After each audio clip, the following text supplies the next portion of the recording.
ਵਾਹਿਗੁਰੂ ਜੀ ਕਾ ਖਾਲਸਾ ਵਾਹਿਗੁਰੂ ਜੀ ਕੀ ਫਤਿਹ। ਮੈਂ ਤੁਹਾਡੀ ਹੋਸਟ ਪ੍ਰੀਤ ਕੌਰ ਨਿਊਜ਼ ਟੀਵੀ 84 ਦੇ ਨਾਲ ਵੀਅਰਸ। ਸਹਾਰਨਪੁਰ ਵਿੱਚ ਵਾਪਰੀਆਂ ਹਿੰਸਕ ਘਟਨਾਵਾਂ ਨੇ ਸਮੁੱਚੀ ਦੁਨੀਆ ਵਿੱਚ ਬੈਠੇ ਸਿੱਖਾਂ ਵਿੱਚ ਰੋਹ ਪੈਦਾ ਕੀਤਾ ਹੈ। ਜਿੱਥੇ ਇਸ ਫਿਰਕੂ ਹਿੰਸਾ ਵਿੱਚ 3 ਜਾਨਾਂ ਗਈਆਂ, ਉੱਥੇ ਦਰਜਨਾਂ ਜ਼ਖਮੀ ਹੋਏ ਅਤੇ ਕਰੋੜਾਂ ਰੁਪਏ ਦੀ ਜਾਇਦਾਦ ਤਬਾਹ ਕੀਤੀ ਗਈ। ਇੱਥੇ ਵਸਦੇ ਸਿੱਖਾਂ ਵਿੱਚ ਅਸੁਰੱਖਿਆ ਦੀ ਭਾਵਨਾ ਹੈ, ਕਿਉਂਕਿ ਸਾਰੀਆਂ ਸਿਆਸੀ ਧਿਰਾਂ ਇਸ ਮੁੱਦੇ ਤੇ ਘਟੀਆ ਸਿਆਸਤ ਕਰ ਰਹੀਆਂ ਹਨ। ਇਸ ਘਟਨਾ ਲਈ ਕੌਣ ਜ਼ਿੰਮੇਵਾਰ ਹੈ ਤੇ ਕੌਣ ਨਹੀਂ, ਇਸ ਬਾਰੇ ਅਲੱਗ-ਅਲੱਗ ਧਿਰਾਂ ਵੱਲੋਂ ਦੂਸ਼ਣਬਾਜ਼ੀਆਂ ਜਾਰੀ ਹਨ।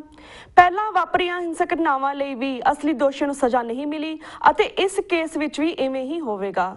ਨਵੰਬਰ 'ਚ ਅਸਲੀ ਸਿੱਖ ਨਸਲਕੁਸ਼ ਨੂੰ 30 ਸਾਲ ਬੀਤ ਚੁੱਕੇ ਹਨ, ਪਰ ਅੱਜ ਵੀ ਅਸਲ ਦੋਸ਼ੀ ਕਾਨੂੰਨ ਦੀ ਪਕੜ ਤੋਂ ਬਾਹਰ ਹਨ। ਸੋ ਅਸੀਂ ਇਸ ਬਹਿਸ ਵਿੱਚ ਪਏ ਬਿਨਾਂ ਸਹਾਰਨਪੁਰ ਦੇ ਦੰਗਾ ਪੀੜਤਾਂ ਦੀ ਕਹਾਣੀ ਨੂੰ ਤੁਹਾਡੇ ਸਾਹਮਣੇ ਲਿਆਉਣ ਦਾ ਯਤਨ ਕਰ ਰਹੇ ਹਾਂ। ਸਿੱਖ ਕੌਮ ਵੱਲੋਂ ਜਿੱਥੇ ਦੋਸ਼ੀਆਂ ਨੂੰ ਸਜ਼ਾ ਦੇਣ ਦੀ ਮੰਗ ਹੈ, ਉੱਥੇ ਸਿੱਖ ਦੁਕਾਨਦਾਰਾਂ ਨੂੰ ਜਾਇਜ਼ ਮੁਆਵਜ਼ਾ ਅਤੇ ਭਵਿੱਖ ਵਿੱਚ ਪੂਰਨ ਸੁਰੱਖਿਆ ਦੀ ਮੰਗ ਵੀ ਕੀਤੀ ਜਾ ਰਹੀ ਹੈ। ਇਸ ਸੰਬੰਧੀ ਅੱਜ ਅਸੀਂ ਵਿਸ਼ੇਸ਼ ਗੱਲਬਾਤ ਕਰ ਰਹੇ ਹਾਂ ਸਹਾਰਨਪੁਰ ਵਾਸੀ ਸਰਦਾਰ ਸ਼ਵਪ੍ਰੀਤ ਸਿੰਘ ਜੀ ਨਾਲ, ਜਿਹੜੇ ਕਿ ਬਿਜ਼ਨਸਮੈਨ ਹਨ। ਸਹਾਰਨਪੁਰ ਦੇ ਗੁਰਦੁਆਰਾ ਸਿੰਘ ਸਭਾ ਦੇ ਵਿੱਚ ਕਾਫੀ ਐਕਟਿਵ ਰੋਲ ਵੀ ਅਦਾ ਕਰ ਰਹੇ ਹਨ ਅਤੇ ਇਸ ਸਾਰੇ ਘਟਨਾਕ੍ਰਮ ਨੂੰ ਜਿਨ੍ਹਾਂ ਨੇ ਆਪਣੀ ਅੱਖੀ ਦੇਖਿਆ ਤੇ ਹੰਡਾਇਆ ਵੀ ਹੈ। ਆਓ ਅਸੀਂ ਵੀਰ ਸ਼ਵਪ੍ਰੀਤ ਸਿੰਘ ਜੀ ਨਾਲ ਗੱਲਬਾਤ ਕਰਦੇ ਹਾਂ, ਜਿਹੜੇ ਕਿ ਸਹਾਰਨਪੁਰ ਤੋਂ ਸਾਡੇ ਨਾਲ ਫੋਨ ਲਾਈਨ ਤੇ ਜੁੜ ਚੁੱਕੇ ਨੇ। ਜੀ ਵੀਰ ਜੀ, ਵਾਹਿਗੁਰੂ ਜੀ ਕਾ ਖਾਲਸਾ ਵਾਹਿਗੁਰੂ ਜੀ ਕੀ ਫਤਿਹ। ਵਾਹਿਗੁਰੂ ਜੀ ਕਾ ਖਾਲਸਾ ਫਤਿਹ ਜੀ। ਜੀ ਵੀਰ ਜੀ, ਸਭ ਤੋਂ ਪਹਿਲਾਂ ਤਾਂ ਸਾਡੇ ਟੀਵੀ 84 ਦੇ ਦਰਸ਼ਕਾਂ ਨੇ ਪਹਿਲੀ ਵਾਰ ਰੂਬਰੂ ਹੋਣ ਤੇ ਤੁਹਾਡਾ ਅਸੀਂ ਬਹੁਤ-ਬਹੁਤ ਸਵਾਗਤ ਕਰਦੇ ਹਾਂ। ਵੀਰ ਜੀ, ਇਸ ਦੇ ਨਾਲ ਅਸੀਂ ਇਹ ਵੀ ਕਹਿਣਾ ਚਾਹਾਂਗੇ, ਜਿਸ ਤਰ੍ਹਾਂ ਅਸੀਂ ਸਹਾਰਨਪੁਰ ਦੀਆਂ ਘਟਨਾਵਾਂ ਤੇ ਦੁੱਖ ਦਾ ਇਜ਼ਹਾਰ ਵੀ ਕਰਦੇ ਹਾਂ ਤੇ ਸਾਡੀ ਪੂਰੀ ਹਮਦਰਦੀ ਦੰਗਾ ਪੀੜਤਾਂ ਦੇ ਨਾਲ ਹੈ। ਤੇ ਵੀਰ ਜੀ, ਜਿਸ ਤਰ੍ਹਾਂ ਤੁਸੀਂ ਪਹਿਲੀ ਵਾਰ ਸਾਡੇ ਦਰਸ਼ਕਾਂ ਦੇ ਰੂਬਰੂ ਹੋ ਰਹੇ ਹੋ, ਅਸੀਂ ਤੁਹਾਡੇ ਕੋਲ ਜਾਣਨਾ ਚਾਹਾਂਗੇ ਕਿ ਸਹਾਰਨਪੁਰ ਦੀਆਂ ਹਿੰਸਕ ਘਟਨਾਵਾਂ ਸੰਬੰਧੀ ਗੱਲ ਕਰਨ ਤੋਂ ਪਹਿਲਾਂ ਅਸੀਂ ਚਾਹਾਂਗੇ ਤੁਸੀਂ ਸਾਡੇ ਦਰਸ਼ਕਾਂ ਨੂੰ ਸਹਾਰਨਪੁਰ ਦੇ ਵਿਚਲੇ ਸਿੱਖਾਂ ਬਾਰੇ, ਇੱਥੋਂ ਦੇ ਜਿਓਗ੍ਰਾਫਿਕ ਬਣਤਰ ਬਾਰੇ ਅਤੇ ਸਿੱਖ ਕਿੰਨੀ ਗਿਣਤੀ ਵਿੱਚ ਹਨ, ਕੀ ਕਾਰੋਬਾਰ ਕਰਦੇ ਹਨ, ਇੱਥੇ ਕਦੋਂ ਦੇ ਸੈਟਲ ਹੋਏ ਹਨ, ਇਸ ਬਾਰੇ ਪੂਰੇ ਵੇਰਵੇ ਦੇ ਨਾਲ ਸਭ ਤੋਂ ਪਹਿਲਾਂ ਜਾਣਕਾਰੀ ਦਿਓ। ਸਹਾਰਨਪੁਰ ਇੱਕ ਬੜਾ ਪੁਰਾਣਾ ਸ਼ਹਿਰ ਹੈਗਾ, ਮੁਗਲਾਂ ਦੇ ਟਾਈਮ ਦਾ ਸ਼ਹਿਰ ਹੈਗਾ ਜੀ। ਇਹ ਸ਼ਹਿਰ ਕਾਫੀ ਟਾਈਮ ਤੋਂ ਵਸਿਆ ਇੱਥੇ, ਤੇ ਜਿਹੜੇ ਸਾਡੇ ਸਿੱਖ ਹੈਗੇ ਨੇ ਇੱਥੇ ਜਿਹੜੇ ਆਏ ਨੇ, ਇਹ ਆਫਟਰ ਪਾਰਟੀਸ਼ਨ ਆਏ ਨੇ 1947 ਤੋਂ ਬਾਅਦ ਜੀ। ਇੱਥੇ ਸਿੱਖ ਆ ਕੇ ਵਸੇ ਨੇ। ਹਾਂਜੀ। ਤੇ ਮੋਸਟਲੀ ਸਿੱਖ ਜਿਹੜੇ ਆਏ ਹਨ ਤੇ ਜਿਹੜੇ ਆ ਕੇ ਵਸੇ ਨੇ, ਉਹ ਸਾਡੇ ਇਧਰੋਂ ਸਰਗੋਦਾ ਸਾਈਡ ਤੋਂ ਤੇ ਜਿਹੜਾ ਵੈਸਟ ਪੰਜਾਬ ਹੁੰਦਾ ਸੀ ਉਦੋਂ ਆ ਕੇ ਵਸੇ ਸੀ ਜੀ। ਜੀ। ਉਸ ਟਾਈਮ ਤੋਂ ਬਾਅਦ ਇੱਥੇ ਸਿੱਖਾਂ ਨੇ ਆ ਕੇ ਬੜੀ ਮਿਹਨਤ ਕੀਤੀ ਹੈ। ਇੱਥੇ ਆ ਕੇ ਕੁਝ ਸਿੱਖ ਭਰਾ ਜਿਹੜੇ ਪਹਿਲਾਂ ਆ ਕੇ ਜਿਨ੍ਹਾਂ ਕੋਲ ਥੋੜਾ ਬਹੁਤ ਮਾਇਆ ਬਚ ਗਈ ਸੀ, ਜਿਹੜੇ ਉਹ ਲੁੱਟਾ ਕੇ ਆਏ ਸੀ, ਕੁਝ ਲੈ ਕੇ ਪਹੁੰਚ ਗਏ ਸੀ। ਹਾਂਜੀ। ਉਹਨੇ ਆ ਕੇ ਥੋੜਾ ਟਰਾਂਸਪੋਰਟ ਦੇ ਬਿਜ਼ਨਸ ਵਗੈਰਾ ਸੈਟਲ ਡਾਊਨ ਕੀਤੇ ਜੀ। ਸਬਜ਼ੀਆਂ ਦੇ ਕਾਰੋਬਾਰ ਕਰਕੇ, ਥੋੜੇ ਛੋਟੇ ਵਪਾਰ ਕਰਕੇ ਅੱਜ ਬੜੇ ਚੰਗੇ ਲੈਵਲ ਤੇ ਸਾਰੇ, ਬੜੀ ਗੁਰੂ ਸਾਹਿਬ ਦੀ ਕਿਰਪਾ ਨਾਲ ਸਾਰੀ ਸੰਗਤ ਬੜੇ ਚੰਗੇ ਲੈਵਲ ਤੇ ਮੋਸਟਲੀ ਸਾਰੇ ਸੈਟਲ ਡਾਊਨ ਹੋਏ ਹੋਏ ਨੇ। ਹਾਂਜੀ। ਤੇ ਵੀਰ ਜੀ ਹੁਣ ਹਾਂਜੀ ਜੀ ਵੀਰ ਜੀ, ਅਸੀਂ ਇੱਧਰ ਜਿਹੜਾ ਹੈਗਾ ਸਹਾਰਨਪੁਰ ਜਿਹੜਾ ਪੈਂਦਾ ਤੁਹਾਡਾ ਜਿਹੜਾ ਜੋਗ੍ਰਾਫਿਕਲ ਹੈਗਾ, ਤੁਸੀਂ ਆਖ ਰਹੇ ਸੀਗੇ, ਅਸੀਂ ਬਿਲਕੁਲ ਲਾਸਟ ਸਿਟੀ ਹੈਗੇ ਆ ਉੱਤਰ ਪ੍ਰਦੇਸ਼ ਦੀ ਵੈਸਟ ਸਾਈਡ ਵਿੱਚ। ਹਾਂਜੀ। ਇੱਥੋਂ ਨੈਕਸਟ ਉੱਤਰਾਂਚਲ ਸ਼ੁਰੂ ਹੋ ਜਾਂਦਾ ਹੈ after 30 kilometre, and after 30 kilometre ਇੱਧਰ ਤੁਹਾਡੇ ਸਾਡਾ ਹਰਿਆਣਾ ਪੈਂਦਾ ਹੈ ਤੇ 60 to 70 ਕਿਲੋਮੀਟਰ ਸਾਡੇ ਗੁਰੂ ਸਾਹਿਬ ਗੁਰੂ ਗੋਬਿੰਦ ਸਿੰਘ ਜੀ ਦਾ ਤਪ ਸਥਾਨ, ਜਿਹਨਾਂ ਨੇ ਉੱਥੇ 3 ਸਾਲ ਤਪੱਸਿਆ ਕੀਤੀ ਸੀ, ਉਹ ਪੌਂਟਾ ਸਾਹਿਬ ਪੈਂਦਾ। ਹਾਂਜੀ। ਇਹ ਸਾਰਾ ਕੁਝ ਸਾਡੇ ਨੇੜੇ ਹੀ ਪੈਂਦਾ ਹੈ। ਜੀ ਜੀ। ਤੇ ਵੀਰ ਜੀ, ਹੁਣ ਅਸੀਂ ਬਾਕੀ ਸਵਾਲਾਂ ਵੱਲ ਵੀ ਆਨੇ। ਜਿਸ ਤਰ੍ਹਾਂ ਸਹਾਰਨਪੁਰ ਦੇ ਵਿੱਚ ਪਿਛਲੇ ਦਿਨੀ ਬੜੀ ਸਿੱਖਾਂ ਤੇ ਮੁਸਲਮਾਨਾਂ ਦੇ ਵਿੱਚ ਜਿਹੜੀ ਦੁਖਦਾਈ ਘਟਨਾ ਵਾਪਰੀ ਹੈ, ਇਸ ਪਿੱਛੇ ਅਸਲ ਵਿੱਚ ਕੀ ਵਾਪਰਿਆ ਉੱਥੇ, ਇਸ ਬਾਰੇ ਸਾਡੇ ਦਰਸ਼ਕਾਂ ਨੂੰ ਜਾਣਕਾਰੀ ਦਿਓ। ਅਸਲ ਵਿੱਚ ਸਿੰਘ ਸਭਾ ਸਾਡੀ ਜਿਹੜੀ ਹੈ ਸਿੱਖਾਂ ਦੀ ਜਿਹੜੀ ਸੰਸਥਾ ਹੈਗੀ ਹੈ, ਇੱਥੇ ਮੈਂ ਤੁਹਾਨੂੰ ਥੋੜਾ ਸਿੰਘ ਸਭਾ ਬਾਰੇ ਦੱਸਣਾ ਚਾਹਾਂਗਾ। ਸਿੰਘ ਸਭਾ ਜਿਹੜੀ ਹੈ ਇੱਥੇ ਅਸੀਂ 3 ਇੰਸਟੀਟਿਊਸ਼ਨ ਰਨ ਕਰਨੇ ਹਾਂ ਸਹਾਰਨਪੁਰ ਵਿੱਚ, ਜਿਹੜੇ ਕਾਲਜ ਸਕੂਲਸ ਹੈਗੇ ਨੇ। ਹਾਂਜੀ। ਤੇ ਇੱਕ ਸਿੰਘ ਸਭਾ ਦੇ ਇੱਥੇ ਮਾਰਕੀਟਸ ਵੀ ਹੈਗੇ ਨੇ, ਜਿਹੜੀ ਰੈਂਟਡ ਪ੍ਰਾਪਰਟੀਜ਼ ਦਿੱਤੀਆਂ ਹੋਈਆਂ ਨੇ ਸਿੱਖਾਂ ਨੂੰ, ਪੰਜਾਬੀਆਂ ਨੂੰ, ਹਿੰਦੂਆਂ ਨੂੰ। ਤੇ ਇਹ ਸਾਰਾ ਸਿੱਖ ਗੁਰੂ ਸਿੰਘ ਸਭਾ ਸਹਾਰਨਪੁਰ ਰਜਿਸਟਰਡ ਜਿਹੜੀ ਹੈਗੀ ਹੈ, ਇਹਦੇ ਅੰਡਰ ਹੀ ਚੱਲਦਾ। ਹਾਂਜੀ। ਤੇ ਇਹਨਾਂ ਸਕੂਲਾਂ ਵਿੱਚ ਅਸੀਂ ਹਰ ਕਮਿਊਨਿਟੀ ਦੇ ਬੱਚੇ ਪੜ੍ਹਾਉਂਦੇ ਹਾਂ। ਲਗਭਗ 8000 ਕੁ ਬੱਚੇ ਪੜ੍ਹਦੇ ਨੇ ਇਹਨਾਂ 3 ਸਕੂਲਾਂ ਵਿੱਚ, ਜਿਹਦੇ ਵਿੱਚ 60% to 70% ਮੁਸਲਿਮ ਕਮਿਊਨਿਟੀ ਦੇ ਬੱਚੇ ਪੜ੍ਹਦੇ ਜੀ, ਮੋਸਟਲੀ ਇਨ ਗਰਲਸ ਕਾਲਜਸ। ਹਾਂਜੀ। ਤੇ ਅਸੀਂ ਜਿਹੜਾ ਇੱਥੇ ਜਿਹੜੀ ਘਟਨਾ ਵਾਪਰੀ ਹੈ ਉਹਦਾ ਰੀਜ਼ਨ ਰਿਹਾ ਹੈ ਕਿ ਅਸੀਂ ਇੱਕ ਜਗ੍ਹਾ ਖਰੀਦੀ ਸੀ, ਬਿਲਕੁਲ ਸਾਡੀ ਕੰਧ ਲੱਗਦੀ ਹੈ ਉਹਦੇ ਨਾਲ ਸਿੰਘ ਸਭਾ ਦੀ, ਬਿਲਕੁਲ ਨਾਲ ਦੀ ਜਗ੍ਹਾ ਸੀ। ਲਗਭਗ 2001 ਵਿੱਚ ਸਿੰਘ ਸਭਾ ਨੇ ਖਰੀਦੀ ਸੀਗੀ। ਜੀ ਜਿਹੜੀ ਇਹ ਜਗ੍ਹਾ ਖਰੀਦੀ ਗਈ ਸੀ, ਇਹ ਜਗ੍ਹਾ ਅਸੀਂ ਖਰੀਦੀ ਸੀ, ਇੱਕ ਹਿੰਦੂ ਫੈਮਿਲੀ ਹੁੰਦੀ ਸੀ, ਦੈਟ ਵਾਜ਼ ਅਗਰਵਾਲ ਫੈਮਿਲੀ, ਹਾਂਜੀ ਉਹਨਾਂ ਕੋਲੋਂ ਖਰੀਦੀ ਸੀ। ਹਾਂਜੀ ਤੇ 2001 ਤੋਂ ਲੈ ਕੇ ਲਗਭਗ 2009 ਤੱਕ ਇੱਥੇ ਪੰਡਾਲ ਸਜਦੇ ਰਹੇ ਨੇ। ਸਾਰੇ ਅਸੀਂ ਗੁਰਪੁਰਬ ਉੱਥੇ ਮਨਾਉਂਦੇ ਰਹੇ ਹਾਂ, ਗੁਰੂ ਨਾਨਕ ਦੇਵ ਜੀ ਦੇ ਤੇ ਗੁਰੂ ਗੋਬਿੰਦ ਸਿੰਘ ਜੀ ਦੇ ਇੱਥੇ ਗੁਰਪੁਰਬ ਮੰਨਦੇ ਰਹੇ ਨੇ। ਜੀ ਲੇਕਿਨ ਜਦੋਂ 2010-11 ਵਿੱਚ ਇੱਥੇ ਗੁਰਦੁਆਰਾ ਸਾਹਿਬ ਬਣਾਉਣ ਦੀ ਗੱਲ ਸ਼ੁਰੂ ਹੋਈ, ਹਾਂਜੀ ਕਿਉਂਕਿ ਇੱਕ ਬਿਲਡਿੰਗ ਸਾਡੀ ਜਿਹੜੀ ਸਿੰਘ ਸਭਾ ਦੀ ਇੱਧਰ ਹੈਗੀ ਹੈ, ਉਹ ਪੁਰਾਣੀ ਹੈਗੀ ਹੈ, ਉਹਨੂੰ ਰੈਨੋਵੇਟ ਕਰਨ ਦੀ ਗੱਲ ਹੋ ਰਹੀ ਸੀ। ਤੇ ਉਹਨਾਂ ਕਿਹਾ ਸੰਗਤ ਨਾਲ ਗੱਲ ਕਰੇ, ਉਹਨੇ ਕਿਉਂ ਨਾ ਨਵਾਂ ਗੁਰਦੁਆਰਾ ਸਾਹਿਬ ਇੱਥੇ ਸਟੈਬਲਿਸ਼ ਕਰ ਦਿੱਤਾ ਜਾਵੇ। ਹਾਂਜੀ ਉਹ ਸਟੈਬਲਿਸ਼ ਕਰਨ ਵਾਸਤੇ ਅਸੀਂ ਉਧਰ ਸਾਡਾ ਵਰਕਆਊਟ ਪ੍ਰੋਪਰ ਵੇ ਵਿੱਚ, ਜਿਹੜਾ ਕਿ ਅਸੀਂ ਸਿੱਖ ਆਲਵੇਜ਼ ਕਰਦੇ ਆਏ ਹਾਂ, ਅਸੀਂ law and order the always ਸਨਮਾਨ ਕਰਨੇ ਆ, ਜੀ ਜਿਹੜਾ ਕਿ ਸਾਡੇ ਉੱਤੇ ਸਾਨੂੰ ਉਹਦੇ ਤਰਫੋਂ ਕੋਈ ਹੈਲਪ ਨਹੀਂ ਮਿਲੀ। ਹਾਂਜੀ ਅਸੀਂ ਉਹ ਲਾਅ ਐਂਡ ਆਰਡਰ ਦੇ ਅਕੋਰਡਿੰਗ ਅਸੀਂ ਸਾਰੇ NOCs ਵਗੈਰਾ ਹਰ ਚੀਜ਼ ਕਲੈਕਟ ਕਰਨੀ ਸ਼ੁਰੂ ਕਰਤੀ। ਜੀ ਇਹਨਾਂ ਗੱਲਾਂ ਦਾ ਜਦੋਂ ਫਿਰ ਅਸੀਂ ਬਿਲਡਿੰਗ ਬਣਾਉਣ ਬਾਰੇ ਸ਼ੁਰੂ ਕਰਨ ਲੱਗੇ ਸੀ, ਤੇ ਕੁਝ ਇੱਕ ਮੁਸਲਿਮ ਕਮਿਊਨਿਟੀ ਦੇ ਬੰਦਿਆਂ ਨੇ ਇਹਦੇ ਵਿੱਚ ਅੰਗੇ ਪਾਣੇ ਸ਼ੁਰੂ ਕਰਤੇ ਕਿ ਸਾਡੀ ਇਹ ਜਗ੍ਹਾ ਹੈਗੀ ਹੈ, ਸਾਡਾ ਇਹਦੇ ਵਿੱਚ ਜਗ੍ਹਾ ਹੈਗੀ ਹੈ। ਤੇ ਉਹਨਾਂ ਨੂੰ ਕਾਗਜ਼ਾਂ ਵਿੱਚ, ਨਗਰ ਪਾਲਿਕਾ ਦੇ ਵਿੱਚ ਉਹ ਇਨਵੋਲਵ ਸੀਗੇ, ਉੱਥੇ ਕਾਗਜ਼ਾਂ ਵਿੱਚ ਉਲਟ ਫੇਰ ਕਰਕੇ ਉਹ ਸਿੱਖਾਂ ਨੂੰ ਬਾਅਦ ਵਿੱਚ ਸਾਡੇ ਜਿਹੜੇ ਪ੍ਰਧਾਨ ਸਾਹਿਬ ਜਾਂ ਸਕੱਤਰ ਸਾਹਿਬ, ਉਹਨਾਂ ਨਾਲ ਸਾਰਿਆਂ ਨੂੰ ਬਲੈਕਮੇਲਿੰਗ ਸ਼ੁਰੂ ਕਰਤੀ ਜੀ ਕਿ ਸਾਡੇ ਕੋਲ ਕਾਗਜ਼ ਹੈਗੇ ਨੇ, ਜਦਕਿ ਉਹਨਾਂ ਕੋਲ ਨਾ ਕੋਈ ਰਜਿਸਟ੍ਰੇਸ਼ਨ ਹੈਗੀ ਹੈ, ਨਾ ਕੋਈ ਰਜਿਸਟਰੀ ਦੇ ਕਾਗਜ਼ ਹੈਗੇ ਨੇ, 1% ਵੀ ਉਹਨਾਂ ਕੋਲ ਕੋਈ ਕਾਗਜ਼ ਨਹੀਂ ਹੈਗਾ। ਜੀ ਸਿਰਫ ਉਹਨਾਂ ਦੀ ਕਮਿਊਨਿਟੀ ਡੋਮੀਨੇਟਡ ਹੋ ਕੇ, ਕਿਉਂਕਿ ਉਹਨਾਂ ਕੋਲ ਪਾਵਰ ਹੈਗੀ ਹੈ ਵੋਟ ਬੈਂਕ ਦੀ।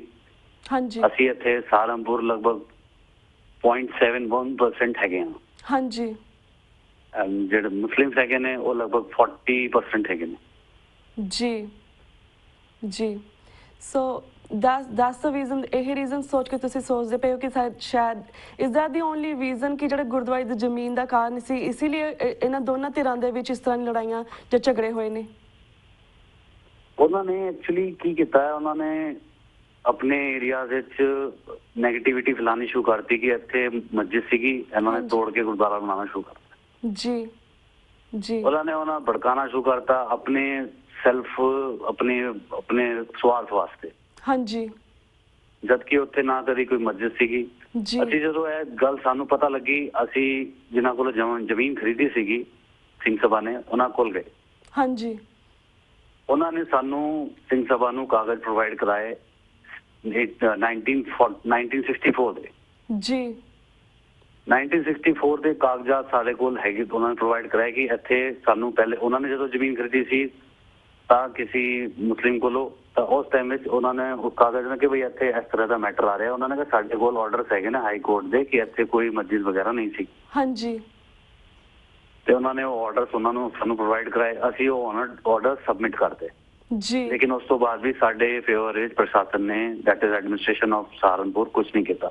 ਹਾਂਜੀ ਇਹ ਜਿਹੜਾ ਵਾਕਿਆ ਹੋਇਆ ਹੈ, ਇਹ ਹੁਣ ਸ਼ਨੀਵਾਰ ਨੂੰ ਇਹ ਬੜਾ ਹੀ ਸਾਡੀ ਕੌਮ ਦੇ ਉੱਤੇ ਬੜੀ ਵੱਡੀ ਇੱਕ ਇਹਨਾਂ ਨੇ ਕੋਸ਼ਿਸ਼ ਕੀਤੀ ਹੈ ਸਾਨੂੰ ਗਾਰਡ ਪਹੁੰਚਾਉਣ ਦੀ। ਹਾਂਜੀ ਅਸੀਂ ਤਾਂ ਗੁਰੂ ਨਾਨਕ ਦੇ ਸਾਰੇ ਅਸੀਂ ਪੁੱਤ ਹੈਗੇ, ਅਸੀਂ ਮਿਹਨਤ ਕਰ ਕਰਕੇ ਅਸੀਂ ਇੱਥੇ ਇਹਨਾਂ ਕੋਲ ਸਟੈਂਡ ਹੋਏ ਹਾਂ।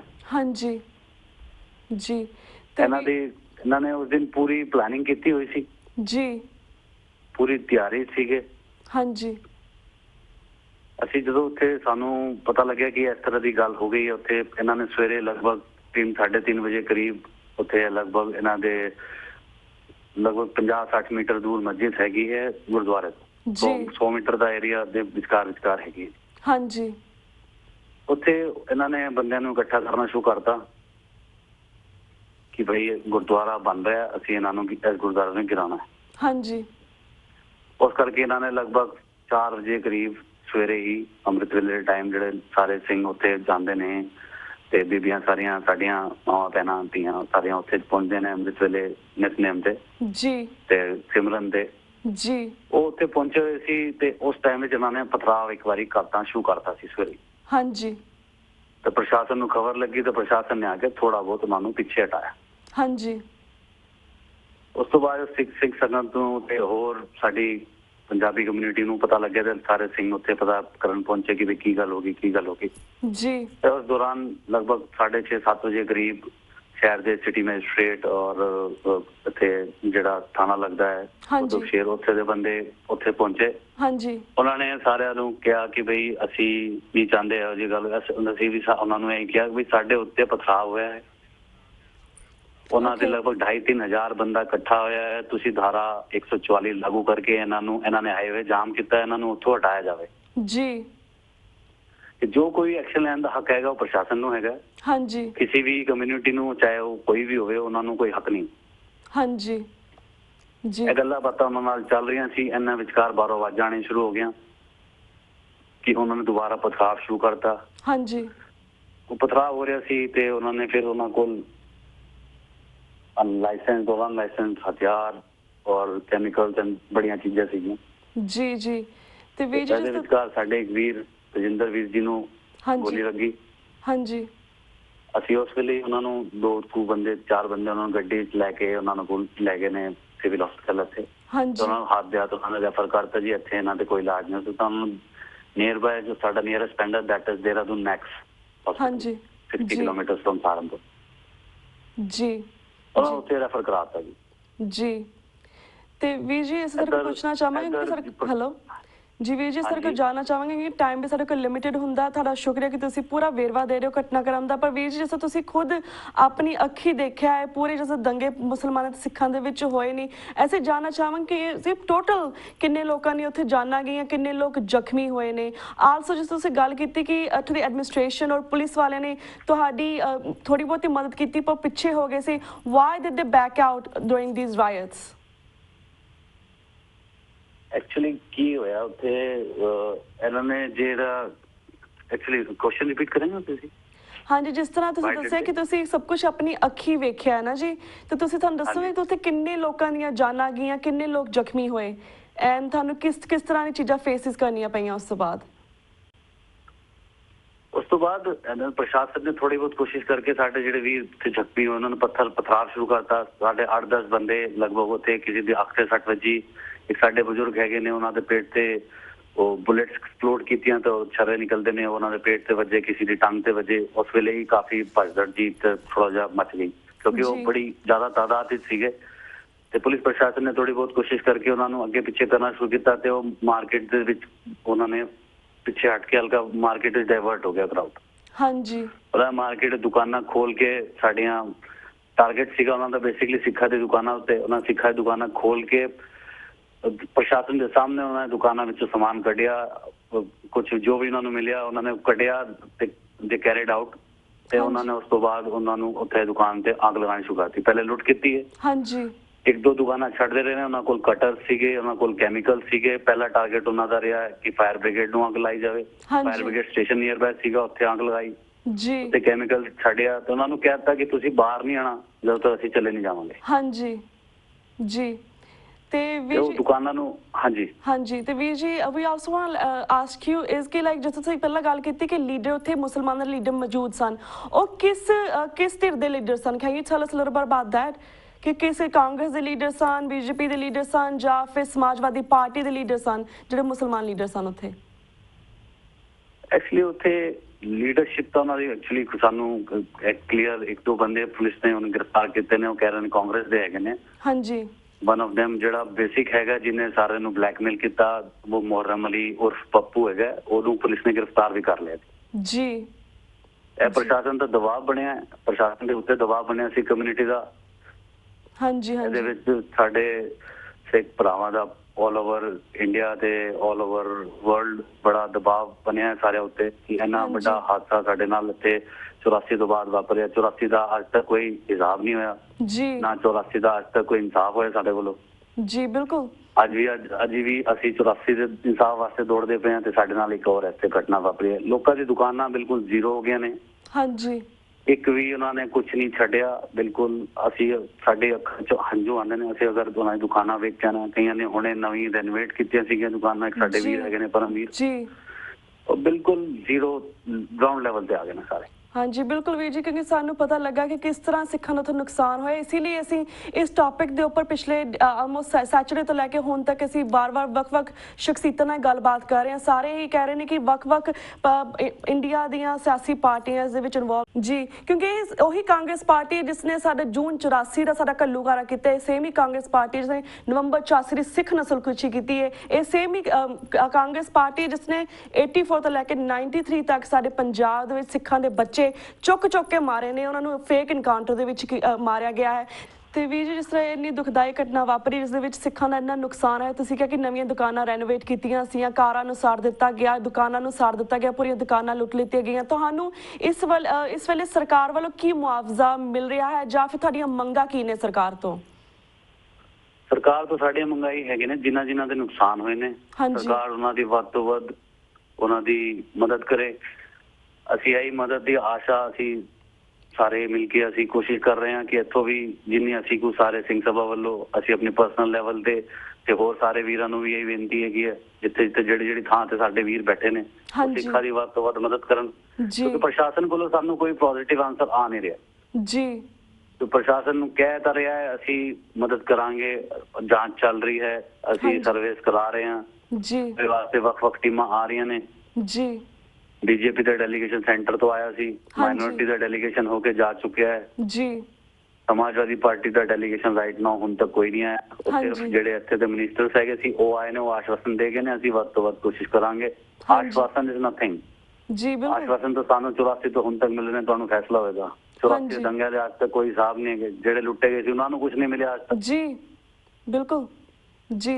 ਤੇ ਜਿਹੜੀਆਂ ਡੈਲੀਗੇਸ਼ਨਸ ਨੇ ਇਸ ਨੇ ਤੁਸੀਂ ਕਿਹਾ ਸਾਨੂੰ ਆਸ਼ਵਾਸਨ ਦੇ ਗਈਆਂ, ਸਾਨੂੰ ਪ੍ਰੋਮਿਸਿਸ ਕਰਕੇ ਗਈਆਂ, ਕਿਸ ਚੀਜ਼ ਤੇ ਪ੍ਰੋਮਿਸਿਸ ਕਰਕੇ ਗਈਆਂ? ਮਨੀ ਵਾਈਜ਼ ਪ੍ਰੋਮਿਸਿਸ ਕਰਕੇ ਗਈਆਂ ਕਿ ਤੁਹਾਡੀ ਸੁਰੱਖਿਆ ਲਈ ਪ੍ਰੋਮਿਸ ਕਰਕੇ ਗਈਆਂ? ਉਹ ਦੋਨੋਂ ਵਾਸਤੇ ਕਹਿੰਦੇ ਨੇ ਕਿ ਵੀ ਇੱਥੇ ਪੂਰੀ ਕੋਸ਼ਿਸ਼ ਕੀਤੀ ਜਾਏਗੀ ਕਿ ਸਹੀ ਤਰੀਕੇ ਨਾਲ ਸਿੱਖਾਂ ਨਾਲ ਇੰਸਾਫ ਹੋਵੇ। ਹਾਂਜੀ, ਜਿਹੜੇ ਸਿੱਖਾਂ ਨੂੰ ਜਾਂ ਪੰਜਾਬੀਆਂ ਦੀ ਜਿਨ੍ਹਾਂ ਦੀ ਦੁਕਾਨਾਂ ਸਾੜੀਆਂ ਗਈਆਂ ਨੇ ਉਹਨਾਂ ਦੀ ਦੁਕਾਨਾਂ ਉਹਨਾਂ ਦੇ ਹਿਸਾਬ ਨਾਲ ਉਹਨਾਂ ਨੂੰ ਮੁਆਵਜ਼ਾ ਦਿਵਾਇਆ ਜਾਵੇ। ਹਾਂਜੀ, ਇਹ ਉਹਨਾਂ ਦੀ ਗੱਲ ਹੈਗੀ ਜੀ, ਇਹ ਸਾਡੀ ਮੰਗ ਸੀਗੀ ਕਿ ਪਹਿਲਾ ਕੰਮ ਇਹੀ ਹੋਣਾ ਚਾਹੀਦਾ ਜੀ ਜੀ। ਤੇ ਵੀਰ ਜੀ ਜਦੋਂ ਤੁਸੀਂ ਗੱਲ ਕੀਤੀ ਕਿ ਇਹ ਜ਼ਮੀਨ ਦੇ ਝਗੜੇ ਨੂੰ ਲੈ ਕੇ, ਜ਼ਮੀਨ ਦੀ ਮਾਲਕੀ ਨੂੰ ਲੈ ਕੇ ਸਾਰਾ ਪੂਰਾ ਰਾਈਟਸ ਸ਼ੁਰੂ ਹੋਏ ਨੇ ਮੁਸਲਮਾਨਾਂ ਦੇ ਵਿੱਚ, ਕਿ ਇਹ ਸਹਾਰਨਪੁਰ ਦੇ ਵਿੱਚ ਜਦੋਂ ਤੁਸੀਂ ਮੂਵ ਹੋਏ, ਸਹਾਰਨਪੁਰ ਜਦੋਂ ਗੱਲ ਕਰਤੀ ਆ ਕਿ 1947 ਦੀ ਵੰਡ ਤੋਂ ਬਾਅਦ ਕਾਫੀ ਸਿੱਖ ਤੇ ਮੂਵ ਹੋਏ ਨੇ, ਇਹ ਪਹਿਲੀ ਵਾਰ ਇਸ ਤਰ੍ਹਾਂ ਦੀ ਘਟਨਾ ਹੋਈ ਹੈ ਮੁਸਲਮਾਨਾਂ ਤੇ ਸਿੱਖਾਂ ਦੇ ਵਿੱਚ ਕਿ ਇਸ ਤੋਂ ਪਹਿਲਾਂ ਵੀ ਇਸ ਤਰ੍ਹਾਂ ਦੀਆਂ ਘਟਨਾ ਵਾਪਰੀਆਂ ਨੇ? ਇੱਥੇ ਪਹਿਲੀ ਵਾਰ ਸਿੱਖਾਂ ਤੇ ਮੁਸਲਮਾਨਾਂ ਵਿੱਚ ਤਾਂ ਪਹਿਲੀ ਵਾਰ ਇਹ ਗੱਲ ਹੋਈ ਹੈ। ਉਸ ਤੋਂ ਪਹਿਲਾਂ ਵੀ ਇੱਥੇ ਇੱਕ ਦੋ ਵਾਰ ਝਗੜੇ ਹੋ ਚੁੱਕੇ ਨੇ। 1991 ਵਿੱਚ ਹੋਇਆ ਸੀ, ਇਸ ਤੋਂ ਪਹਿਲਾਂ ਰਾਮਨਵਮੀ ਦਾ ਕੋਈ ਜਲੂਸ ਨਿਕਲ ਰਿਹਾ ਸੀ, ਉਹਦੇ ਵਿੱਚ ਕੁਝ ਬੈਂਡ ਬਾਜ਼ਾ ਜਿਹੜਾ ਜਿਸ ਤਰੀਕੇ ਨਾਲ ਬੈਂਡਸ ਵਗੈਰਾ ਸਾਊਂਡਸ ਵਗੈਰਾ ਕਰਕੇ ਝਗੜਾ ਬੜਾ ਵੱਧ ਗਿਆ ਸੀ, ਜਿਸ ਕਰਕੇ ਇੱਥੇ 1991 ਵਿੱਚ ਵੀ ਕਰਫਿਊ ਲੱਗਿਆ ਸੀ ਇੱਕ ਵਾਰ ਜੀ ਜੀ ਜੀ। ਲੇਕਿਨ ਸਿੱਖਾਂ ਦੀ ਤੇ ਮੁਸਲਮਾਨਾਂ ਦੀ ਇਸ ਤੋਂ ਪਹਿਲਾਂ ਕੋਈ ਇਸ ਤਰੀਕੇ ਦੀ ਲੜਾਈ ਨਾ ਕਦੀ ਹੋਈ ਸੀ, ਨਾ ਇਸ ਤੋਂ ਪਹਿਲਾਂ ਹੋਇਆ ਜੀ ਕੋਈ ਸਾਡੇ ਮਤਲਬ ਆਪਣੀ ਪ੍ਰੈਜ਼ੈਂਟ ਅੱਖੀ ਵੇਖੀ ਕੋਈ ਇਹੋ ਜਿਹੀ ਗੱਲ ਨਹੀਂ ਹੈਗੀ, ਨਾ ਸਾਡੇ ਪੇਰੈਂਟਸ ਨੇ ਐਸੀ ਕੋਈ ਗੱਲ ਇੱਥੇ ਵੇਖੀ। ਹਾਂਜੀ ਜੀ। ਤੇ ਵੀਰ ਜੀ ਤੁਹਾਨੂੰ ਨਹੀਂ ਲੱਗਦਾ ਕਿ ਜਿਸ ਤਰ੍ਹਾਂ ਲਾਈਕ ਪਹਿਲੀ ਵਾਰ ਇਹ ਸਿੱਖਾਂ ਦੇ ਮੁਸਲਮਾਨਾਂ ਦੇ ਵਿੱਚ ਇੱਦਾਂ ਝਗੜਾ ਹੋਇਆ ਔਰ 21 ਦਿਨ ਹੋਇਆ, ਔਰ 21 ਦਿਨ ਉਹ ਸਾਰੇ ਇੰਨੇ ਪ੍ਰਪੇਅਰਡ ਸੀਗੇ, ਡੋਂਟ ਯੂ ਥਿੰਕ ਕਿ ਇਹ ਸ਼ਾਇਦ ਸਰਕਾਰਾਂ ਵੱਲੋਂ ਸੋਚੀ ਸਮਝੀ ਸਾਜ਼ਿਸ਼ ਹੈ ਕਿ ਇੰਡੀਆ ਦੇ ਵਿੱਚ ਜਿਹੜੀਆਂ ਘੱਟ ਗਿਣਤੀਆਂ ਨੇ ਮੁਸਲਮਾਨ ਸਿੱਖ ਜਾਂ ਸਿੱਖ ਕ੍ਰਿਸਚਨ ਨੂੰ ਆਪਸ ਵਿੱਚ ਲੜਾਇਆ ਜਾਵੇ ਤੇ ਇਸ ਤੋਂ ਬੈਨੀਫਿਟ ਲਿੱਤਾ ਜਾਵੇ ਕਿਸ ਤਰ੍ਹਾਂ ਦਾ? ਐਕਚੁਅਲੀ ਪੋਲਿਟਿਕਸ ਬੜੀ ਡੀਪ ਹੈਗੀ ਹੈ ਜੀ। ਪੋਲਿਟਿਕਸ ਵਿੱਚ ਤਾਂ ਜਿੰਨਾ ਅਸੀਂ ਜਾ ਸਕਦੇ ਹਾਂ, ਸਾਨੂੰ ਤਾਂ ਇਹ ਹੈਗਾ ਕਿ ਸਾਡੇ ਉੱਤੇ ਬੜੇ ਗਾਫ ਹੋਏ ਨੇ। ਹਰ ਪੋਲੀਟੀਕਲ ਪਾਰਟੀ ਇਹ ਚਾਹੁੰਦੀ ਹੈ ਕਿ ਆਪਣਾ ਸਾਥੇ ਰੋਟੀ ਸਿੱਖਣ ਤਾਂ ਆਈ ਜਾਂਦੇ ਨੇ ਜੀ। ਉਹ ਹੁੰਦਾ ਪੋਲੀਟੀਕਲ ਇਨਵੋਲਵਮੈਂਟ ਤਾਂ ਕਿਧਰੇ ਨਾ ਕਿਧਰੇ ਤਾਂ ਹੈ ਹੀ ਹੈ। ਪੋਲੀਟੀਕਲ ਪ੍ਰੈਸ਼ਰ ਨਾ ਹੁੰਦਾ ਤਾਂ ਫਿਰ ਅਗਰ ਟਾਈਮ ਸਿਰ ਐਡਮਿਨਿਸਟ੍ਰੇਸ਼ਨ ਸਵੇਰੇ ਜਦੋਂ ਇੱਕ ਵਾਰ ਪਥਰਾਵ ਹੋ ਗਿਆ ਸੀ ਉਸ ਟਾਈਮ ਹੀ ਉਹਨਾਂ ਨੂੰ ਤਿੱਤਰ ਬਿੱਤਰ ਕਰਕੇ ਉਹਨਾਂ ਨੂੰ ਘਰ ਭੇਜ ਦਿੰਦਾ ਤਾਂ ਇਹੋ ਜਿਹੀ ਗੱਲ ਨਹੀਂ ਹੋਣੀ ਸੀ। ਨਾ ਸਾਡੇ ਵੀਰ ਹਸਪਤਾਲ ਪਹੁੰਚਦੇ, ਨਾ 3-4 ਡੈਥ ਜਿਹੜੀ ਇੱਥੇ ਕੈਜੁਅਲਟੀਜ਼ ਹੋਈਆਂ ਨੇ ਉਹ ਵੀ ਨਾ ਹੁੰਦੀਆਂ। ਹਾਂਜੀ ਹਾਂਜੀ, ਅਗਰ ਉਹ ਐਟ ਅ ਟਾਈਮ ਡਿਸੀਜਨ ਲੈ ਲਿਆ ਜਾਂਦਾ ਜੀ। ਓਨਲੀ ਥਿੰਗ ਇਜ਼ ਡਿਸੀਜਨ ਨਹੀਂ ਲਿੱਤਾ ਗਿਆ ਕਿਸੇ ਨੂੰ ਕੋਈ ਹੈਲਪ ਆਊਟ ਕਰਨ ਵਾਸਤੇ ਕਿ ਬਈ ਇੱਥੇ ਕੋਈ ਦੰਗਾ ਭੜਕ ਸਕਦਾ ਹੈ।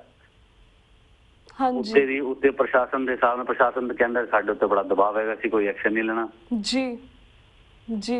ਪ੍ਰਸ਼ਾਸਨ ਨੂੰ ਪੁੱਛੋ ਕਿਹਦੇ ਕੋਲੋਂ ਜਵਾਬ ਸੀਗਾ, ਦਬਾਅ ਦੀ ਕੋਈ ਗੱਲ ਨਹੀਂ ਦੱਸਦਾ, ਕਿਧਰੋਂ ਦਬਾਅ ਹੈਗਾ ਸੀ। ਕਿਉਂਕਿ ਇਸ ਲਈ ਵੀ ਤੁਹਾਨੂੰ ਅਸੀਂ ਸਵਾਲ ਪੁੱਛਿਆ ਬਿਕੋਜ਼ ਜਦ ਹੀ 1.5 ਮਹੀਨਾ ਹੋ ਗਿਆ ਮੋਦੀ ਸਰਕਾਰ ਬਣੀ ਉਸ ਤੋਂ ਬਾਅਦ ਇਹ ਸਿੱਖਾਂ ਤੇ ਮੁਸਲਮਾਨਾਂ ਦੇ ਵਿੱਚ ਸੈਕਿੰਡ ਟਾਈਮ ਇਸ ਤਰ੍ਹਾਂ ਦੀ ਝੜਪ ਹੋਈ ਹੈ, ਇਹਨਾਂ ਦੋਨਾਂ ਦੇ ਵਿੱਚ ਇਸ ਤਰ੍ਹਾਂ ਦੇ ਝਗੜੇ ਹੋਏ ਨੇ। ਸੋ ਸਮਹਾਉ ਸਮਵੇ ਲੱਗਦਾ ਹੈ ਕਿ politics of India, Indian politics, India ਦੀ ਸਰਕਾਰ ਕਿਤੇ ਨਾ ਕਿਤੇ ਇਨਵੋਲਵਡ ਹੈ ਇਸ ਚੀਜ਼ ਦੇ ਵਿੱਚ, ਕਿਉਂਕਿ ਜਿਹੜਾ ਪਹਿਲਾ ਬੰਦਾ ਮਾਰਿਆ ਗਿਆ ਗੋਲੀ ਦੇ ਨਾਲ ਉਹ ਵੀ ਸਮਾਜਵਾਦੀ ਪਾਰਟੀ ਤੇ ਦੂਸਰੀ ਪਾਰਟੀਆਂ ਦੇ ਨਾਲ ਇਨਵੋਲਵ ਸੀਗਾ। ਸੋ ਇਹਦੇ ਵਿੱਚ ਇਦਾਂ ਵੀ ਹੁੰਦਾ ਕਿ ਸਰਕਾਰਾਂ ਆਪਣੇ ਬੈਨੀਫਿਟਸ ਲਈ ਬੇਕਸੂਰ ਲੋਕਾਂ ਨੂੰ, ਚਾਹੇ ਫਿਰ ਉਹ ਹਿੰਦੂ ਹੋਣ, ਮੁਸਲਮਾਨ ਹੋਣ, ਸਿੱਖ ਹੋਣ, ਚਾਹੇ ਉਹ ਕ੍ਰਿਸਚਨਸ ਹੋਣ, ਆਪਣੇ ਬੈਨੀਫਿਟ ਲਈ ਯੂਜ਼ ਕਰਦੀਆਂ ਨੇ। ਸਪੈਸ਼ਲੀ ਹੁਣ ਇਸ ਵੇਲੇ ਜਦ ਦੀ ਨਵੀਂ ਸਰਕਾਰ ਬਣੀ ਹੈ ਘੱਟ ਗਿਣਤੀਆਂ ਦਾ ਬਹੁਤ ਹੀ ਬੁਰਾ ਹਾਲ ਹੋ ਰਿਹਾ ਹੈ ਇੰਡੀਆ ਦੇ ਵਿੱਚ। ਤੇ ਵੀ ਜਿਸ ਦੇ ਨਾਲ ਅਸੀਂ ਇਹ ਵੀ ਜਾਣਨਾ ਚਾਹਾਂਗੇ ਜਿਸ ਤਰ੍ਹਾਂ ਕਿਉਂਕਿ even shahi Imam of Delhi ਉਹਨਾਂ ਵੱਲੋਂ ਵੀ ਇਹ ਕਿਹਾ ਗਿਆ ਹੈ ਕਿ ਸਾਰਾ ਇਹ ਮੁਸਲਮਾਨਾਂ ਦੇ ਸਿੱਖਾਂ ਦੇ ਵਿੱਚ ਝਗੜਾ ਨਹੀਂ ਹੈ, ਇਸ ਦੇ ਪਿੱਛੇ ਹੋਰ ਵੀ ਕਾਫੀ Congress party, BJP party, RSS ਦਾ ਵੀ ਹੱਥ ਲੱਗਦਾ ਹੈ। ਪੂਰੀ ਪਲੈਨਿੰਗ ਨਾਲ ਕੰਮ ਕੀਤਾ ਗਿਆ। ਬਿਲਕੁਲ ਇੱਕ ਦਿਨ ਵਿੱਚ ਵੀ ਕੈਮੀਕਲ ਨਹੀਂ ਆ ਜਾਂਦੇ, ਇੱਕ ਦਿਨ ਵਿੱਚ ਹੀ ਲੋਕੀ ਕਟਰ ਲੈ ਕੇ ਦੁਕਾਨਾਂ ਸ਼ਟਰ ਹਜ਼ਾਰਾਂ ਲਗਭਗ 70-80 ਦੁਕਾਨਾਂ ਨੂੰ 1 ਮਿੰਟ 'ਚ ਅੱਗ ਨਹੀਂ ਲਗਾ ਸਕਦੇ। ਹਾਂਜੀ ਜੀ। ਤੇ ਵੀਰ ਜੀ ਆਪਣੇ ਕੋਲ 2-3 ਮਿੰਟ ਰਹਿ ਗਏ ਨੇ। ਐਟ ਦੀ ਐਂਡ ਸਰ ਕੋਈ ਵੀ ਜਾਣਨਾ ਚਾਹਾਂਗੇ ਜਿਸ ਤਰ੍ਹਾਂ ਆਪਣੀ ਸਿੱਖਾਂ ਦੀ ਆਪਣੀ ਸ਼੍ਰੋਮਣੀ ਗੁਰਦੁਆਰਾ ਪ੍ਰਬੰਧਕ ਕਮੇਟੀ ਜਿਹੜੀ ਬਣੀ ਹੋਈ ਹੈ, ਇਹਨਾਂ ਨੇ ਤੁਹਾਡੀ ਮਦਦ ਲਈ ਕੀ ਕਰ ਰਹੇ ਨੇ ਇਸ ਵੇਲੇ? ਇਹ ਸਾਡੇ ਕੁਝ ਵੀਰ SGPC ਦੇ ਪ੍ਰਧਾਨ ਜੀ ਨੂੰ ਉਧਰ ਮਿਲ ਕੇ ਆਏ ਸੀਗੇ, ਅਵਤਾਰ ਸਿੰਘ ਮੱਕੜ ਜੀ ਨੂੰ। ਉਹਨਾਂ ਨੇ ਵੀ ਆਸ਼ਵਾਸਨ ਦਿੱਤਾ ਹੈ ਕਿ ਅਸੀਂ SGPC ਵੱਲੋਂ ਅਸੀਂ ਕਰਾਂਗੇ ਜੀ।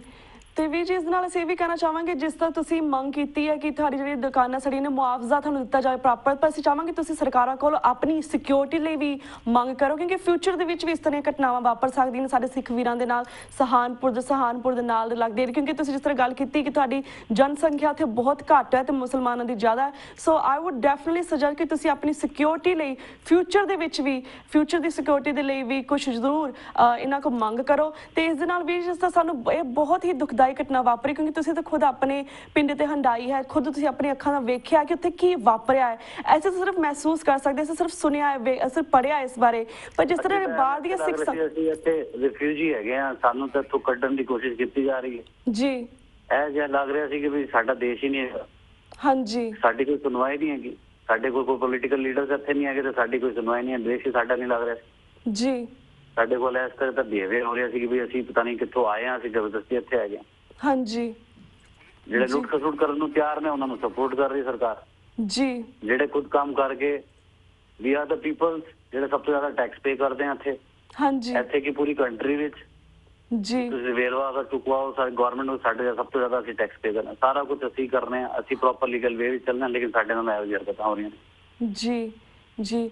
ਇਹ ਬਹੁਤ ਹੀ ਦੁਖਦਾਈ ਘਟਨਾ ਵਾਪਰੀ ਹੈ ਪਿਛਲੇ ਦਿਨਾਂ ਦੇ ਵਿੱਚ। ਇਸ ਦੇ ਉੱਪਰ ਅਸੀਂ ਕਾਫੀ ਵੱਖ-ਵੱਖ ਸ਼ਖਸੀਅਤਾਂ ਨਾਲ ਅਸੀਂ ਪਹਿਲਾਂ ਗੱਲਬਾਤ ਕੀਤੀ ਸੀਗੀ, ਕਿਉਂਕਿ ਜਿਸ ਤਰ੍ਹਾਂ ਹੁਣ ਇਸ ਵੇਲੇ ਤੁਹਾਨੂੰ TV 84 ਰਾਹੀਂ ਦੁਨੀਆ ਭਰ ਦੇ ਸਿੱਖ ਜਾਂ ਸਾਡੇ ਹੋਰ ਵੀ ਦਰਸ਼ਕ ਤੁਹਾਨੂੰ ਵੇਖ ਰਹੇ ਨੇ, ਸੁਣ ਰਹੇ ਨੇ। ਆਈ ਨੋ ਕਿ ਤੁਹਾਨੂੰ ਭਾਰਤ ਦੀਆਂ ਜਾਂ ਪੰਜਾਬ ਦੀਆਂ ਸਿੱਖ ਜਥੇਬੰਦੀਆਂ ਤੁਹਾਡੀ ਮਦਦ ਕਰ ਰਹੀਆਂ ਨੇ, ਪਰ ਜਿਹੜੇ ਬਾਹਰ ਦੇ ਬੈਠੇ ਸਿੱਖ ਨੇ, ਅਸੀਂ ਤੁਹਾਡੀ ਕਿਸ ਤਰ੍ਹਾਂ ਮਦਦ ਕਰ ਸਕਦੇ ਹਾਂ, ਅਸੀਂ ਕਿਸ ਤਰ੍ਹਾਂ ਇਨਵੋਲਵ ਹੋ ਸਕਦੇ ਹਾਂ, ਇਸ ਬਾਰੇ ਵੀ ਸਾਨੂੰ ਦੱਸੋ। ਅਸੀਂ ਤਾਂ ਤੁਹਾਡੇ ਨਾਲ ਰਾਈ ਹੈ ਇਹ ਗੱਲਾਂ ਕਰਨਾ ਚਾਹੁੰਦੇ ਹਾਂ, ਜਿਹੜੇ ਵੀ ਪਰਿਵਾਰ ਦੀ ਜਾਂ ਕਿਸੇ ਵੀ ਬੰਦੇ ਦੀ ਇੱਥੇ ਕਿਧਰੇ ਮਦਦ ਕਰਨਾ ਚਾਹਣ ਜੀ, ਜਿਸ ਤਰੀਕੇ ਨਾਲ ਵੀ ਉਹ ਕਰ ਸਕਣ, ਅਸੀਂ ਇਹ ਬੇਨਤੀ ਕਰਾਂਗੇ ਕਿ ਉਸ ਪਰਿਵਾਰ ਦੀ ਮਦਦ ਜ਼ਰੂਰ ਕਰਨ। ਕਿਉਂਕਿ ਦਸਵੰਧ ਸਾਰਿਆਂ ਨੂੰ ਕੱਢਣੀ ਹੈ। ਗੁਰੂ ਨਾਨਕ ਨਾਮ ਲੈਵਾ ਸੰਗਤ ਗੁਰੂ ਸਾਹਿਬ ਦੀ ਕਿਰਪਾ ਨਾਲ ਸਾਰੇ ਹਿੰਦੁਸਤਾਨ, ਸਾਰੀ ਦੁਨੀਆ ਵਿੱਚ ਹੈਗੀ ਹੈ ਜੀ। ਅਸੀਂ ਉਹਨਾਂ ਸਾਰਿਆਂ ਨੂੰ ਇਹ ਬੇਨਤੀ ਕਰ ਰਹੇ ਹਾਂ ਕਿ ਜਿਸ ਤਰੀਕੇ ਨਾਲ ਵੀ, ਜਿਵੇਂ ਵੀ ਉਹ ਕੋਈ, ਭਾਵੇਂ ਉਹ ਕੋਈ ਟਰਸਟ ਬਣਾਉਣ, ਕਿ ਛੋਟਾ ਮੋਟਾ ਕੋਈ ਉਹ ਬਣਾਉਣ, ਕੋਈ ਵੈਲਫੇਅਰ ਸੁਸਾਇਟੀ ਬਣਾਉਣ, ਕੋਈ ਵੈਲਫੇਅਰ ਸਿਸਟਮ ਬਣਾਉਣ, ਜਿਸ ਤਰੀਕੇ ਨਾਲ ਵੀ ਉਹ ਮਦਦ ਕਰ ਸਕਣ ਅਤੇ ਹਿੰਦੁਸਤਾਨ ਸਹਾਰਨਪੁਰ ਦੀ ਸੰਗਤ ਦੀ ਉਹ ਮਦਦ ਕਰਨ, ਕਿਉਂਕਿ ਨੁਕਸਾਨ ਘੱਟ ਨਹੀਂ ਹੋਇਆ, ਬੜਾ ਵੱਧ ਘੱਟ, ਬੜਾ ਵੱਧ ਨੁਕਸਾਨ ਹੋਇਆ। ਇਹਦੀ ਭਰਪਾਈ ਕਰਨਾ ਤਾਂ ਅਸੀਂ ਉਹਨੂੰ ਵੇਖ ਕੇ ਵੀ ਦਿਲ ਦਹਿਲ ਜਾਂਦਾ ਹੈ ਕਿ ਸਾਰੇ ਸ਼ਹਿਰ ਵਿੱਚ ਕਾਲਾ ਕਾਲਾ ਧੂੰਆਂ ਉੱਠ ਰਿਹਾ ਸੀ ਜੀ। ਬਿਲਕੁਲ ਗੱਲ ਹੈਗੀ ਹੈ, ਸਾਡੇ ਸਾਹਮਣੇ ਸਾਡੀ ਦੁਕਾਨਾਂ ਲੁੱਟੀਆਂ ਜਾ ਰਹੀਆਂ ਨੇ, ਉਹਨਾਂ ਨੂੰ ਰੋਕ ਵੀ ਨਹੀਂ ਪਾ ਰਹੇ, ਅਸੀਂ ਕੁਝ ਨਹੀਂ ਕਹਿ ਸਕਦੇ ਜੀ। ਤੇ ਤੁਸੀਂ ਕਿ ਹਜੇ ਵੀ ਸੁਰੱਖਿਅਤ ਮਹਿਸੂਸ ਕਰਦੇ ਹੋ ਸਹਾਰਨਪੁਰ ਦੇ ਵਿੱਚ ਅੱਜ ਤੱਕ? ਦੇਖ, ਅਗਰ ਇੱਥੇ ਸੁਰੱਖਿਆ ਹੁੰਦੀ ਤਾਂ ਅੱਜ ਤੱਕ ਇੱਥੇ ਕਰਫਿਊ ਨਾ ਲੱਗੇ ਹੋਣ ਜੀ। ਤੇ ਅਸੀਂ ਵੀ ਵੀਰ ਜੀ ਇੱਥੇ ਕਰਫਿਊ ਹੈਗਾ ਜੀ ਲੱਗਿਆ ਹੈ।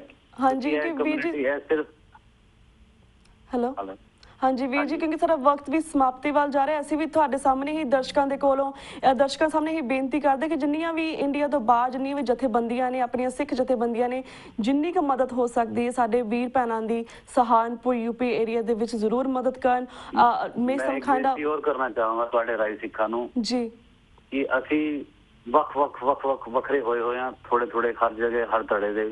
ਹਾਂਜੀ ਸਾਡੀ ਇਹ ਕੋਸ਼ਿਸ਼ ਸਾਡੇ ਇੱਕ ਯੂਨਾਈਟ ਹੋਈ ਜੀ ਦੈਨ ਓਨਲੀ ਸਾਡੀ ਪੂਰੇ ਦੁਨੀਆ ਵਿੱਚ ਹਰ ਜਗ੍ਹਾ ਸਾਡੀ ਕੋਈ ਇੱਕ ਸਟੈਂਡ ਬਣੇ, ਤਾਂ ਹੀ ਹਾਂਜੀ। ਅਸੀਂ ਕਿਸੇ ਇੱਕ ਜਗ੍ਹਾ ਜਾ ਕੇ ਇੱਕ ਸਟੈਂਡ ਲੈ ਕੇ ਹੀ ਅਸੀਂ ਕਿਧਰੇ ਜਾ ਕੇ ਆਪਣਾ ਇੱਕ ਮੁੱਠ ਹੋ ਕੇ ਹੀ ਅਸੀਂ ਕੁਝ ਸਾਡੀ ਆਵਾਜ਼ ਬੁਲੰਦ ਹੋ ਸਕਦੀ ਹੈ। ਜੀ ਬਿਲਕੁਲ ਬਿਲकुल ਵੀਰ ਜੀ। ਬਚਪਨ 'ਚ ਸਾਰਿਆਂ ਨੇ ਗਾਣੇ ਸੁਣੇ ਨੇ, ਇੱਕ ਲਾਠੀ ਇੱਕ ਡੰਡੀ ਹੋਵੇ ਤਾਂ ਤੋੜਤੀ ਜਾਂਦੀ ਹੈ, ਜੇ 5-7 ਇਕੱਠੀਆਂ ਹੋਣ ਤੱਕ ਤੋੜਨੀ ਬੜੀ ਮੁਸ਼ਕਿਲ ਹੁੰਦੀ। ਹਾਂਜੀ ਬਿਲकुल ਸਹੀ ਉਦਾਹਰਨ ਦਿੱਤੀ ਵੀਰ ਜੀ।